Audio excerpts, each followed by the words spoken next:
Okay.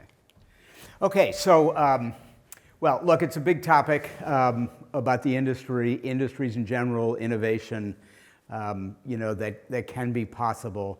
I'm going to try not to talk about the industry the way everybody talks about it. Like everybody goes, the industry's inefficient and, everything is over budget and over time. We all know that. I mean, I'm not going to stand up here and say the things everybody knows. I did want to point out it's the only eye chart that I have. And it's one of the things that I learned when I was operating in the industry is what you have on this chart is all the biggest industries in the world. So retail is the biggest. You can see it's 23 trillion. And then at the very top is construction. So construction is 12 trillion if you include everything, 8 trillion if you just include building construction. So that leaves out highways and bridges and tunnels and so on. I mean, it doesn't really matter about that. Everybody knows it's a really big industry. What's interesting about the numbers is when you see in the second column, so Walmart, 500 billion, so 2.1% of the market, and right on down through, who the biggest players are in the industry and what percentage of the industry they have. This is maybe not information that's as obvious to you. If you look at the top in the yellow, and you see the biggest companies in the world in construction are Chinese companies, which are primarily, government. You take that out, the biggest businesses, look at them, 0.2%. Here's, Bouygues, 0.1%, maybe they're here. I mean, this is the only industry of size. And so there's all the industries, you can see them, oil and gas, car and auto, all kind of stuff. The biggest players have some meaningful percentage of the business, and that is not true in construction. And the reason it's not true in construction is because you don't have economies of scale. And that's, when I think about industries and disruption, I think, how do you get economies of scale? If you have a GC who buys another GC, you have diseconomies of scale. I mean, right? Because you're bigger, so you have more revenue, but you don't get scale advantage from that. You get diseconomies because it's harder to run a bigger business, and so on. You have bigger risk. And that's why this is the way the industry is. And what I'm going to talk about a little bit today in a short amount of time is ways to think about getting scale. And there are companies that are doing that are making various attempts, and I'll show you a little bit about it. So this is my summary, if you will, of some of the issues. And I have ideas about solutions here, so it's not particularly useful for me to stand up here and go, this industry's all messed up. Goodbye, let's have a cocktail. So starting with design, I mean, all designs are unique. That in itself isn't very scalable. And now you have all these new tools happening, right? And everybody all day today is going to be talking about new tools, new ways of making things more efficient, stuff like that. But it starts at design, and I've talked to a bunch of architects who are here and lots of architects around the world talking about what architects actually do. And if designers don't take into account the way things can be built, the new materials and so on, it's hard to ever get scale. If we're going to just stick with a thing where every design is unique, it's going to be hard to get scale. Only industry I know where the customers don't know their suppliers. I mean, it's fairly shocking. And not to mention names, but working with one of the really big general contractors and one of the big, cement suppliers is like their biggest supplier, and they have no relationship with them at all. None. Never talk to each other. Because it's all bought through subcontractors. Doesn't make any sense. Because if you're not in touch with your suppliers, how do you iterate to get that process changing? I should have put this third point last because it's the most important one, which is that who gets the money for how much effort they put in doesn't work right in this industry. And there are many industries. Flextronics, I'll show you a slide.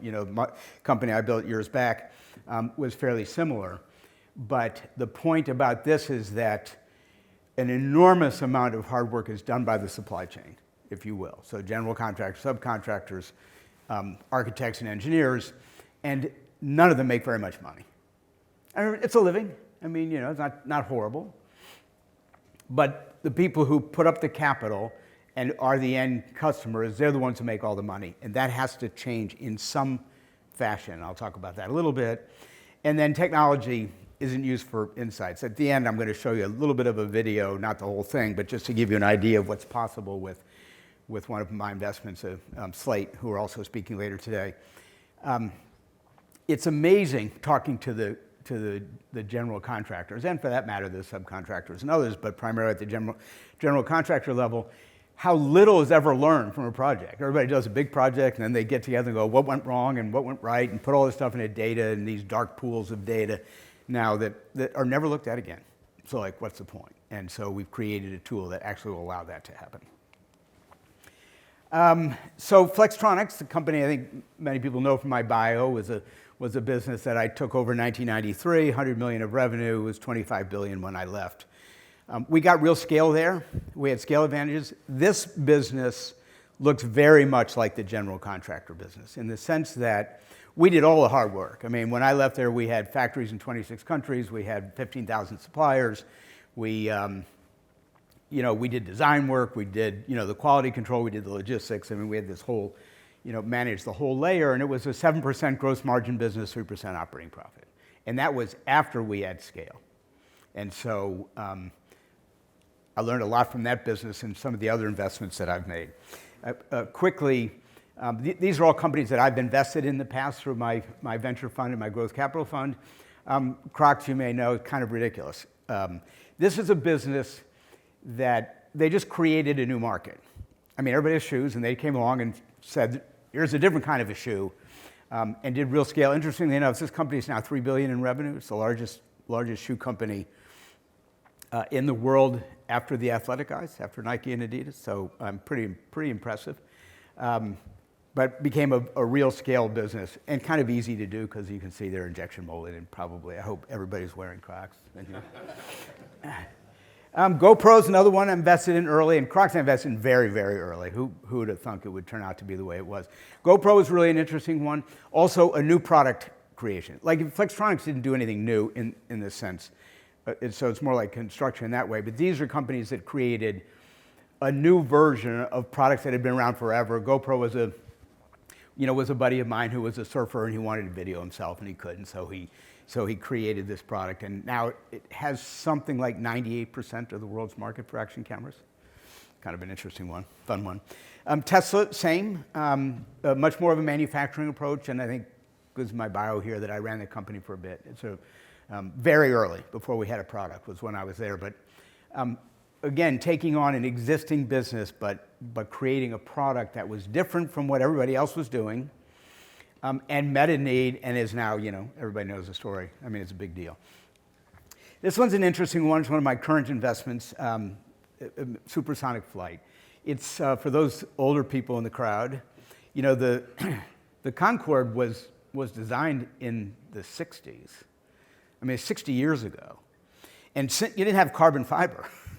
And so what these guys are doing is just recreating that event, but using all the new technologies. So much lighter materials, much more efficient engines, and they're going to do the same thing the Concorde did, but at a third the cost or a quarter of the cost. So kind of an interesting one to watch.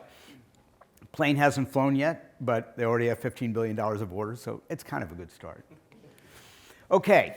Back to so those are ideas of how new industries have been built and stuff like that. Now let's talk about what I'm doing here. So one of the things that I did last month was I read a 300-page book on concrete called Concrete Planet. I sort of don't recommend it, although it's interesting. But in that book, they talk about architecture, and Vitruvio, who's up here, wrote the book called On Architecture 2,000 years ago. And in that book, among other things, he says that for architecture to be, for buildings to be good, they have to be beautiful, useful, and durable. It's 2,000 years ago, and I challenge you to look around and see how many buildings you think meet that criteria, right? Durable, of course, is a problem with concrete, because as you may or may not know, concrete is all going to fall apart now, because rebar is in concrete, and rebar eventually gets water, and then it grows, and it expands and breaks the concrete. Another story. But what's important here is that in the time that this book was written, architects did all the work. Architects specified the materials and ran the construction projects. So if you come back to what I said earlier about design, and one of the things that's broken in the industry, this is one of the issues, is that design is disconnected from materials and from construction methodologies. And it didn't used to be that way, and among other things, I would suggest we move back in that direction because I think that will be helpful. New materials. So these first two, Biomason and Hempitecture, are two of my firm's investments, and Prometheus is not, but just announced a fundraise. Biomason is making cement biologically, using bacteria to create the cement. Really, really cool company. Everybody knows concrete is a big, issue for carbon emissions and so on. Prometheus is using algae to do the same thing. Hempitecture, the middle one, is a company doing plant-based insulation. So it can be, hemp, it can be grasses, it can be cotton. There's different approaches, but very green, have very, really good characteristics and so on. The reason I put this slide in here was not as an advertisement for my investments, but because one of the things I learned in my days at Katerra is getting new kinds of materials into designs is almost impossible. And it's almost impossible because who's going to do it? The architects won't specify it because that's not what the customers are looking for. The subcontractors aren't going to take the risk. The general contractors aren't going to. So there's nobody to take the risk. And so you have these really good products, and it's very hard to get them into companies. When I was at Katerra, I talked to one of the suppliers of drywall, and they had come up with a new kind of drywall, that was fire resistant. A wonderful thing. And they couldn't get anybody to use it because there wasn't anybody who was going to take a risk on some new product that wasn't out there. Going back to the architectural design, this is a place that there's some draw from customers, to be fair. Their customers will say, oh, if I can get a carbon-free cement, I want that. But typically new materials are riskier and oftentimes they're more expensive. And then who's going to write the extra check, right? So very difficult. But there are cool new materials being developed.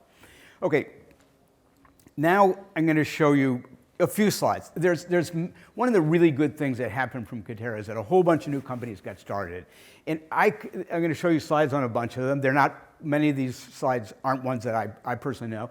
I met a couple more at the show, here yesterday, talked to some people doing this stuff. What I call buildings as a product. And there's a lot of new approaches to doing this. And that's an opportunity to create scale. So one of the issues with construction, as everybody knows, I'm preaching to the choir, it's a very complex industry. And I can't overgeneralize. I don't want to overgeneralize. But I'll say that if you can create a product that you can repeat over and over, you can build scale there. Because the more you do it, the more efficient you get at it, the better you buy materials because you have more, you have more demand, you get better prices. And so you begin to create a flywheel where you can actually take cost out and benefit from it. This is one of my investments, Onyx Homes, building single-family homes, which is pretty repeatable. In this case, the company is a vertically integrated developer, so does the design, does the manufacturing, does the construction, sells the product, and therefore captures the whole value chain, if you will, doing unbelievably well. All done with factory components, pretty simple construction. Here's a bathroom pod. We put it in an hour and a half, comes from a factory that way. Kitchen comes from the factory, gets installed in 40 minutes. So we're beginning to get good at this kind of stuff. Next is a company I know of. I've talked to the CEO. I haven't been to their factory, but another company is basically starting from components, so they make the walls, but they also have the design. And they're doing Starbucks all over the place. And so they have a design, they supply the components, different GCs build them, but it's more integrated, at least in terms of the design is tied to the materials, sort of a theme, that you've heard from me, doing very well. Modulus, another company that I think maybe somebody here, proprietary kit of parts. This is designed for multifamily, but it specified all the materials and the suppliers of those materials. So again, you can begin to get scale by doing the same thing, again and again. Mighty Buildings, 3D printing, delivers full buildings, and each of these is a company that is trying to attack those inefficiencies, generally in a fairly small way, but a very good start. Last one I think I have on here is Blocks, which is a U.S. company that is making clinics. That's the picture on the right, is doing clinics for Walmart.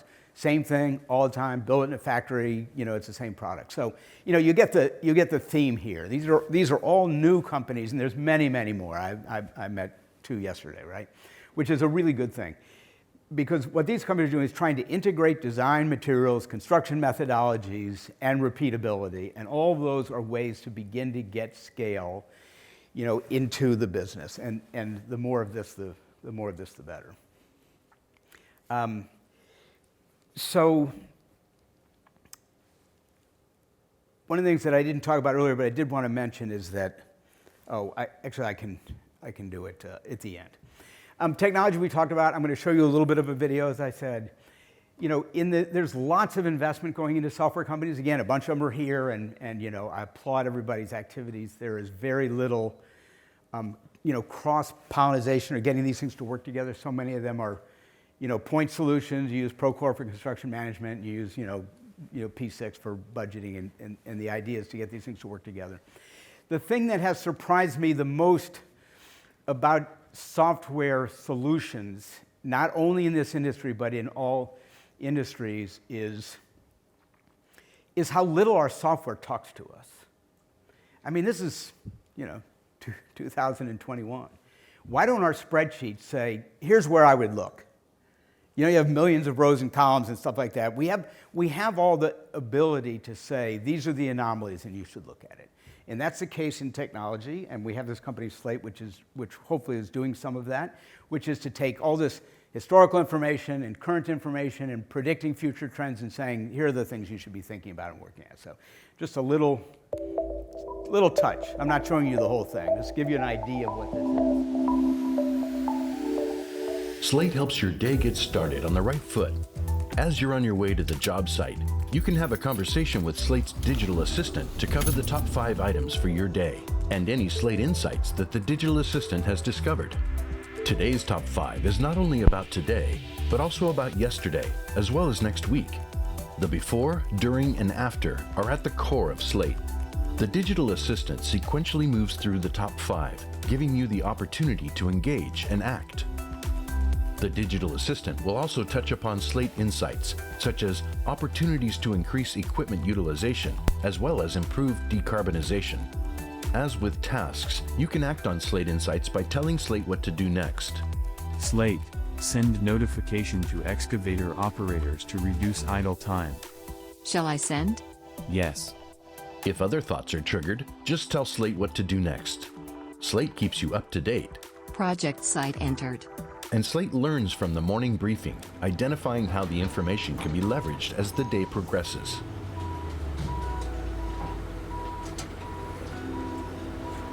It's the start of a new week. Let's check the production metrics for the last period to the previous period. The Slate Production Center brings together data from Slate as well as from external data sources. The data widgets display values for the collection of production metrics. The current scheduled performance index is 1.27, which is more than 30% better than the previous period.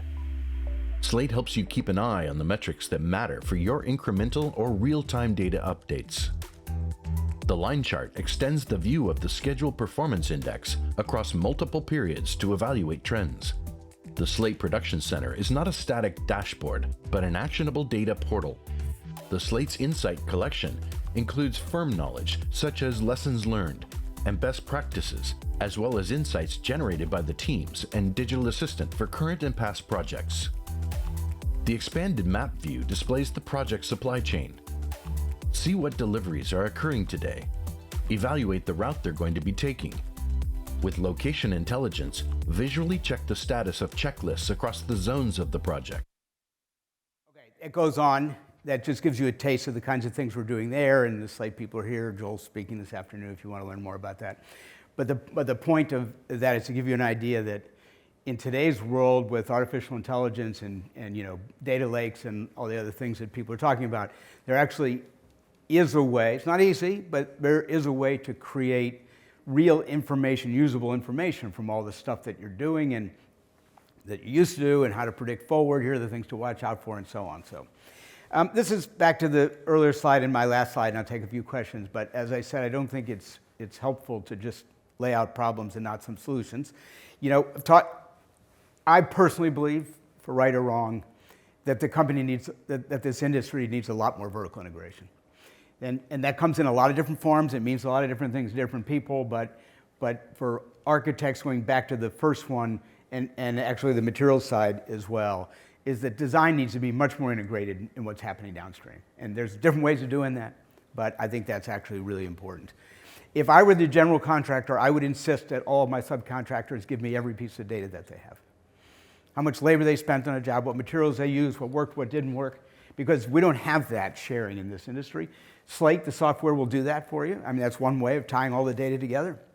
But it makes no sense that the end user isn't directly in contact with the suppliers, which both will allow for more efficiency to be created and will also allow for more scale, because then the contractors can pick the subcontractors that are doing the best job for them and do more with them.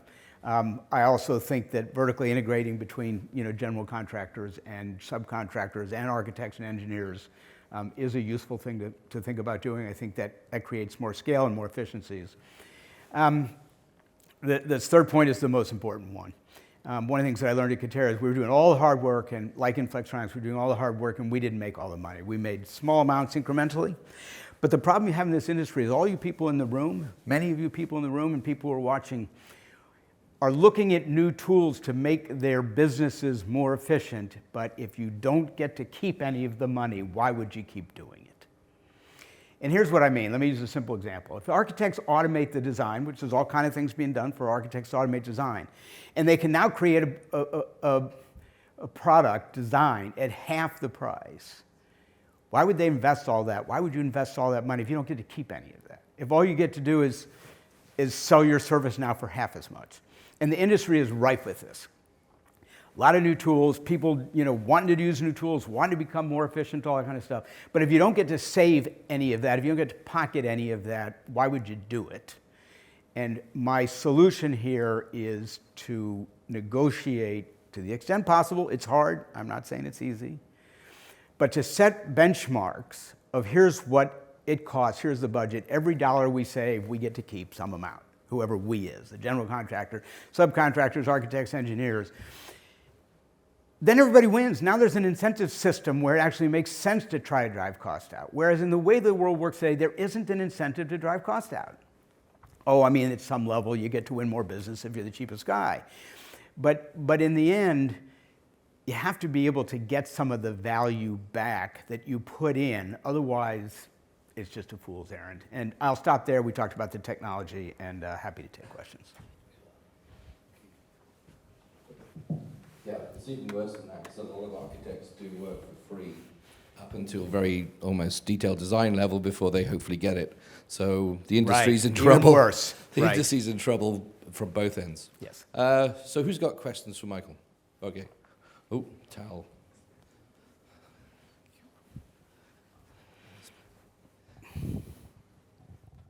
Thank you very much. Firstly, very, very interesting lecture. Yeah, just relating to your last comment about different business models and perhaps even different software models. We're talking about open source, the ability to enjoy, let's say, a delta on the saving or on the extra cost. So I'm wondering, with regard to Katerra, when you look, let's say, to the Katerra of the future with everything learned, would you now do that more software-based and shared revenue-based, or do you still think owning the supply chain is the way to create kind of, let's say, the new Katerra? Yeah. Well, so nobody's really written the story about Katerra in terms of what really happened. What really happened is everything I said today is what I was trying to do at Katerra, is to make Katerra a developer. So the articles are all written say we tried to do too much, and the fact is we tried to do too little, because we were doing all the hard work, and the money was always going to the developer. The problem we had at Katerra was that some of the biggest investors were developers, and they didn't want the company to go in a direction that would compete with them. But in answer to your question, my solution there was to capture the entire value chain ourselves. I mean, we did we had architects and engineers, we had factories, and all that stuff was all working fine. The problem is we were doing what I just talked about at the end. We were spending all the money to lower the cost, and the benefit was not getting to Katerra, it was getting to the developer. And my conclusion was to go be the developer, and then we started Onyx as one of the follow-on companies, and it's a developer. And that way you have the whole chain. There's nobody to say, I want a little bit of this and that, or I don't want these new materials. We were able to do all of that. And that's what I think is the direction the industry has to go in, is capturing more of the value to the supply chain, however you define that. In industry terms, it was almost kind of become Boeing. Boeing owns all the supply chain, Right. and it owns the design, and they are the answerable ones. Look, the car industry is that way. Yeah. Crocs, GoPro, iFly, these kinds of companies, they're designing the products and they're designing it to the materials they want to use in the manufacturing process and all the other stuff, and then, of course, they get to make a lot more money. Any other questions? Have I got my hands? I'm standing in the wrong place to be asking that question. I'll just go to the front again. The thing that kind of freaked me out when I came to see you in Las Vegas was I was talking to Richard Harpham, and so you were flat packing buildings, shipping them out of state, but all the walls had the electronics, the plumbing already built in, Correct. sealed. Yep. They'd go from, so you were in Arizona, Right. It would go to Utah, and then they'd start assembling the building, and then the building inspector would come along and then insist on ripping off the walls to have a look at the plumbing to see that if it was conforming to the local standards, which seemed like crazy, but that happened that's in every generally state. not true.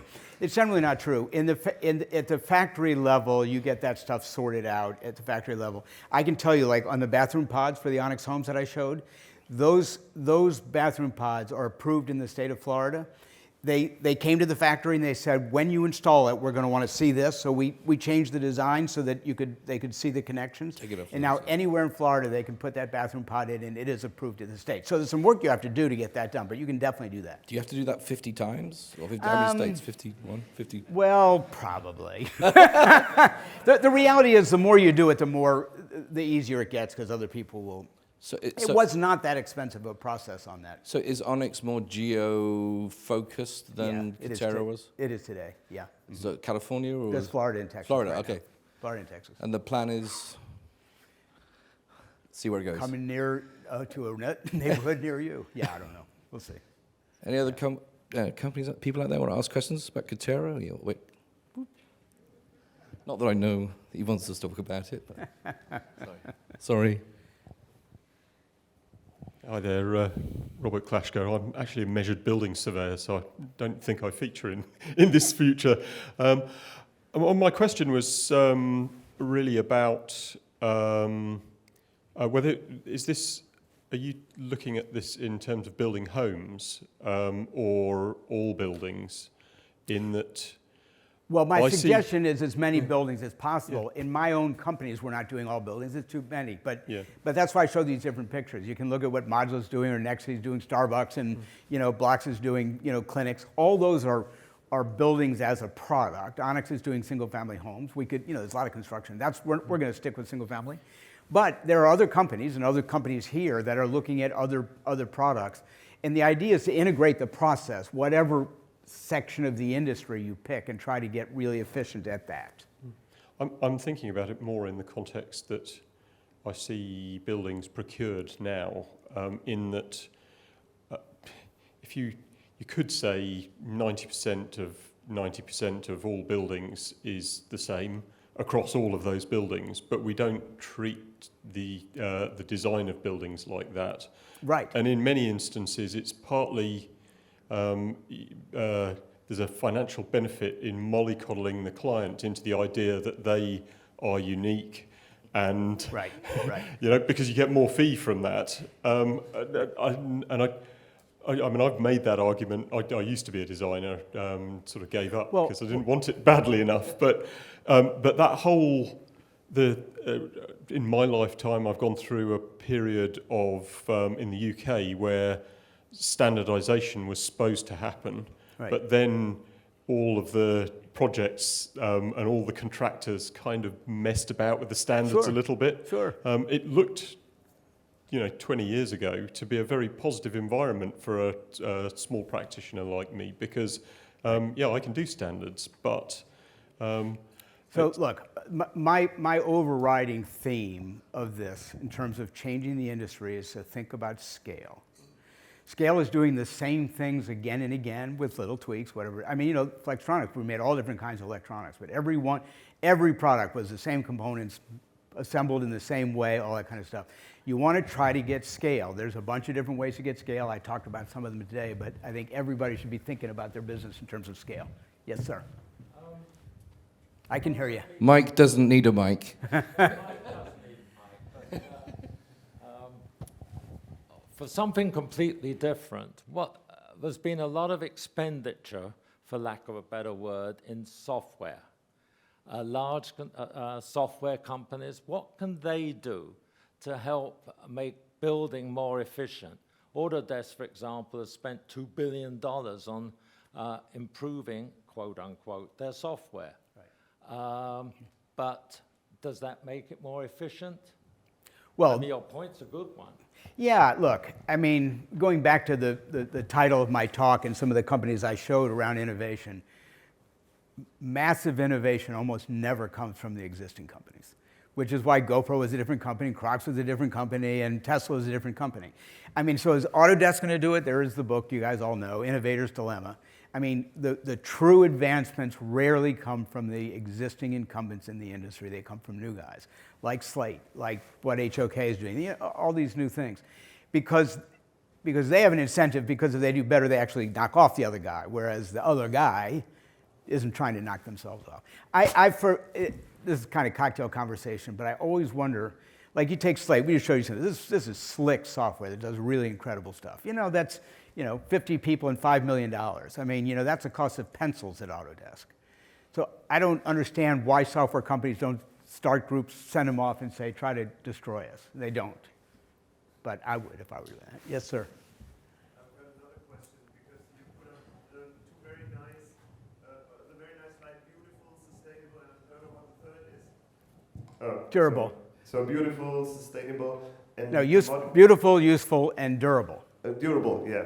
So the modular companies I've seen, it's sort of durable.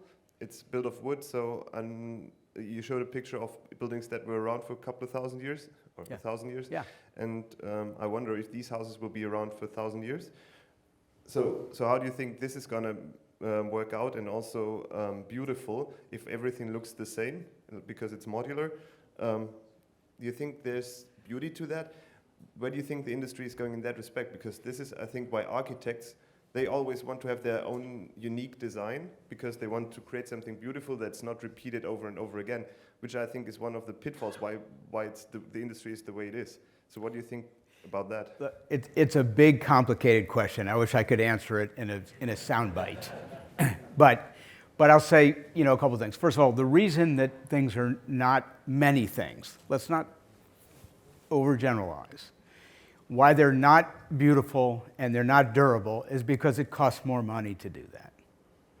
And in so many segments of the industry, the end user, the end buyer, isn't willing to pay extra, right? And so, to make things more beautiful, you put trim on it, you put different kinds of materials, you make things look really nice and all that kind of stuff. That costs more money. The multifamily players, which is where I primarily operated when I was at Katerra, have no interest, zero interest in spending any money to make things more durable, because all they do is fill them and sell them. So they don't get any benefit from making them more beautiful and more durable. That is not true of everybody in the industry, and it is also not true that architects cannot develop uniquely beautiful looking things and still use the same basic tools, the same basic materials, and design to to manufacturing techniques. That it is possible, so let's not give up on that. Michael, hi. I'm over here. Oh, thank you. Yeah. A lot of what you've done before and what you're talking about now about integrating processes and controlling the supply chain is very much a reflection on the manufacturing sector. Are you basically saying that the way the construction industry is run right at the moment is just doomed to failure? Well, by definition. I mean, look, what's everybody doing here? Next build, right? Can't we find a better way to do this? Here's one of the things that I say. We're all people. We operate in our own best interest, right? So I was just talking about, answering the last question about, developers who develop things as cheaply as they can. It's in their best interest to do so. They make more money doing that.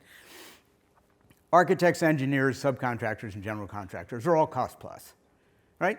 And so at cost plus, what's the incentive to lower the cost? There isn't any. And that's just a fact. Does the industry work? Sure it works. Everybody talks about how inefficient crappy it is, but everybody's making a living. it is in your best interest, if it's cost plus, to have the cost go up. And I'm suggesting you have to break that if you want to do better. But that's not to say it doesn't work. It works. I mean, it's a $12 trillion business, and everybody's making money in it, just not a great industry. I'm just going to wrap it up with my own question. Please. I'm an idiot. There are millions of Beetles out there, and everyone still thinks a Beetle's a cute car. Does the industry need a Beetle residential building? It needs something that people want that can be repeated time and time again, and people will like it. But no one's really come up with the Beetle equivalent of a residential home. Yeah, I don't agree with you. I think there's actually a lot of that happening. I mean, Onyx is one. There's, you know, the architecture group here, automated architecture, doing that. There's actually quite a lot. If I could end with this thought, I'll do it this way. There are no new ideas in the world. I mean, in 1934, you could get a home from Sears Roebuck in the United States. It came on a rail car. All the components, that scalable business, right? They had a scalable business, made them over and over and over, and you got them. It came with a page that told you how to put the damn thing together. You have Clayton Homes, Berkshire Hathaway. I mean, they just make the same home over and over and over again. They make them in factories. They have like 80 factories in the United States. We aren't talking about something nobody's ever thought of. We're just saying that it's not been done in enough places, and all those pictures of companies that I've showed are doing this. They're creating products, different ones. Single-family homes, Starbucks, you know, clinics. This is the beginning of the industry changing to where products are repeatable, but they're still good products, and that can be done. Thank you all very much. Thank you.